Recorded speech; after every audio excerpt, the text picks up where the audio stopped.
the smallest spaces have sold out. I know I said I hope I don't upset the light you defend, but this time it's different.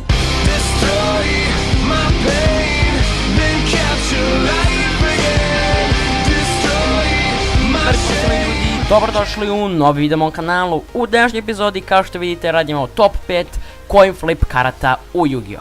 Kao što vidite sad na ekranu, nisu ispoštovali ljude koje sam pitao šta da snimam, oni su napisali nešto, ali sve od toga neću snimati, to jest možda ću u budućnosti, ali neću sada. Link čudovišta što je napisao ovaj lik, snimio je Miha Yugi Servijan. Powerhouse ću snimati u buduće vreme, znači naravno nastavljamo, ali neću baš odmah sada.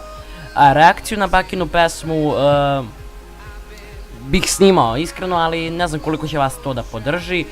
Onda top 10 legendarnih karata, mislim da sam to već snimao, tako da snimam ovaj klip top 5 coin flip karata u Yu-Gi-Oh! Ja sam na nekom sajtu koji ima 10 ovakvih karata, ja ću izabrati svojih 5 najboljih. Pre svega počet klipa, lupite taj like, ajmo da razvalimo 40 lajkova, ako možemo ovaj klip, i također lupite to subscribe dugme da dođemo do 2100 subscribera, fali nam još 4. Tako da na 5. mjestu ja stavljam kartu pod imenom Sasuke Samurai #4, znači mislim da ću da barviti klip sa čudnim imenima.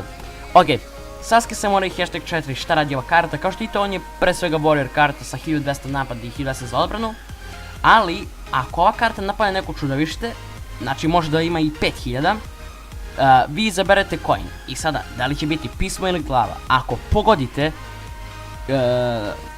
znači ako pogodite i ono vam piše da ste pogodili, vi možete da uništite to čudovište, znači lagano, koje god daje. Tako da mislim da je ovo predobar efekat.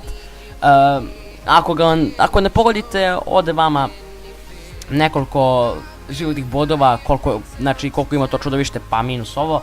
Kako dobra karta morate priznati, tako da hajmo na 4. mjesto.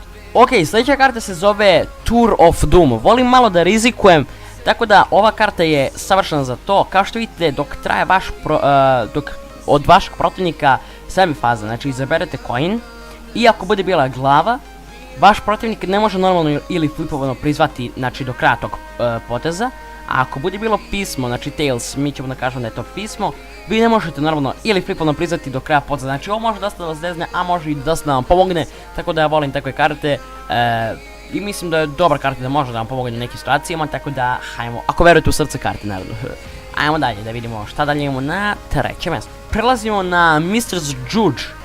To je još jedna karta s kojom dosta toga rizikujete. Kao što i to nema 1008 zapad i 600 za obranu, ako protivnikov efekat bude aktiviran pre nego što se pokaže koji je, vi možete da izaberete coin, ali 2 put vrtite, i ako bude bila oba rezultata glava, negirat ćete taj efekat i ovo možete da uzmete samo jednom po potezu.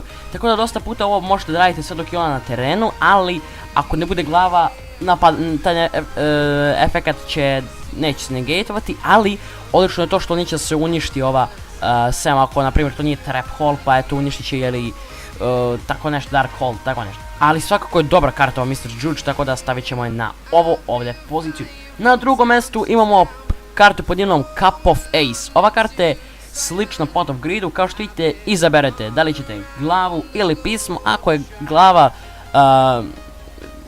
dve karte ćete izvučete, a ako je pismo, onda vaš protivnik izvlači 2 karte, tako da ovdje možete dosta da rizikujete, ali 2 karte nisu malo, također ni za vašeg protivnika nisu malo, tako da dosta je dobra ova karta. Pot of Green je zbog toga banovan, da ne bi mogao lagano da uzmeš 2 karte odjednom. Možda je ovo banovano, čak ne znam, ali okej, hajmo dalje. Okej, na 1. mjestu stavljam kartu pod imenom Proton Blast. Mislim da je ovo najbolja karta što se tiče ovoga i ne znam kako ću baš sada da lepo da vam ovo kažem, ali okej. Kao što vidite, jedno po potezu, ako bude aktiviran card efekat, izaberete coin. Pre svega, znači kada se on pokaže, morate da potvrdite ove efekte tako što ćete vidjeti koliko glava ste izabrali s tim coinom. Ako izaberete jednu glavu, dajete 500 damage vašem protivniku. Ako izaberete 2 glave, uništite jednu kartu koju vaš protivnik kontroliše. Ako izaberete 3, to jest pogodite 3 glave, pogledate protivnikovu ruku i diskardite jednu kartu iz njegove ruke. Kada se ovaj efekat bude aktiviran, izaberete coin 2. Tako da odlične karte, zato sam je stavio na 1. mjesto, tako da ono, ne mora baš da se gleda od najbolje ka najgoroj ili od najgore ka najbolje ili tako nešto. Opet sam rekao isto, ali nema veze, znači svakako to su top 5 po meni. I po ovom sajtu koje sam ja izabrao od 10 njih, izabrao sam 5, tako da to je to što se tiče klipa. Hvala što ste gledali, a mi se vidimo na kanalizu.